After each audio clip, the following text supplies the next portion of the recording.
right, so let's check in with Booger McFarland and Ryan Clark on Baker Mayfield's future. This is from ESPN's Get Up.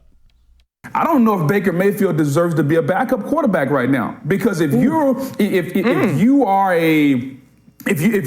a starting quarterback in the National Football League and teams out there realize that you can help them win, okay, they're going to bring you in and say, hey, this is the guy that we're going to play with. This is the guy that we're going to build around. Who is Baker Mayfield going to do that for right now? Like, who is Baker Mayfield? If Cleveland don't want you, how can my franchise say that I want you? So I think Baker has to go back, and Baker has to analyze, can he still play in this league? Because if Cleveland doesn't want him, then who else is going to want him to be their starting quarterback? Booger's being a little mean. Okay. Booger, he hasn't had breakfast. He hopped right up. He got on the Peloton with Alex Toussaint. His sugar is low. Baker Mayfield is going to get a job. Booger, you know this. When you're drafted #1 overall, it takes an entire lifetime to prove to the world that you can't play. It's the same reason that Carson Wentz is the quarterback of the Washington Commanders right now. Baker Mayfield would be a guy that they'd love to have in Seattle now. He's a guy that Indianapolis is going to kick the tires on around. He's done enough in this league where they're going to give him another chance.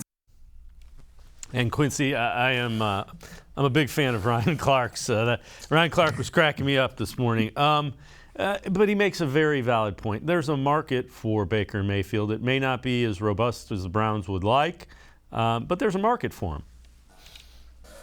Yeah, then again, a lot of the weirdness with the reports, right, where we're hearing one thing and then getting right back another thing, is this tug and pull of the Browns like, hey, if we want to trade him, we have to make it seem like we value him still, right? That's why I felt like having that comment come out about we want an adult, that doesn't make it easy to trade Baker Mayfield, right? So there are going to be reports all over the place, and this is probably going to go on until the draft. But, yeah, when it comes to Baker Mayfield and his future, yeah, there's going to be a team that's going to give him a chance. I don't know if it's the chance that he wants, right? Because is it, like, I would love to get to know what's really bugging him with this. Is it that he's going to have to, he's not the clear-cut guy here anymore, that this is not the guy we're putting all our chips in anymore?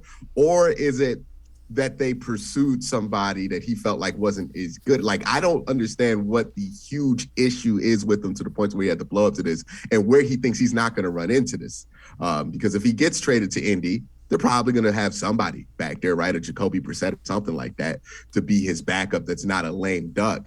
And the same thing with Seattle. So, yeah, there's going to be a team that wants to give him a shot. But again, Baker Mayfield and how he handles this can be the difference from, hey, a team thinks they can fix this guy and get him on track, or a team feels like it ain't even worth kicking the tires on. And Ryan is right. He is a first overall pick. He has had a couple of good years in the NFL. There are going to be teams based on pure talent that are going to want to kick the tires on him.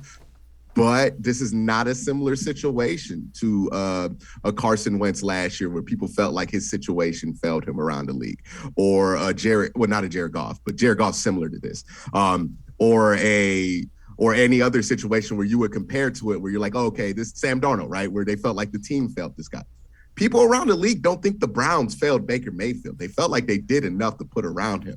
So it takes somebody who really, really wants to believe in him to do it. And that's going to be the issue that they're going to run up against. Like, yeah, you might have a team that is willing to trade for Baker Mayfield, but if you don't have teams that are willing to trade for him all at the same time, you have no market, and your hands are tied. Yeah, and him coming out and demanding a trade is probably the worst thing for the value and the ability to trade him.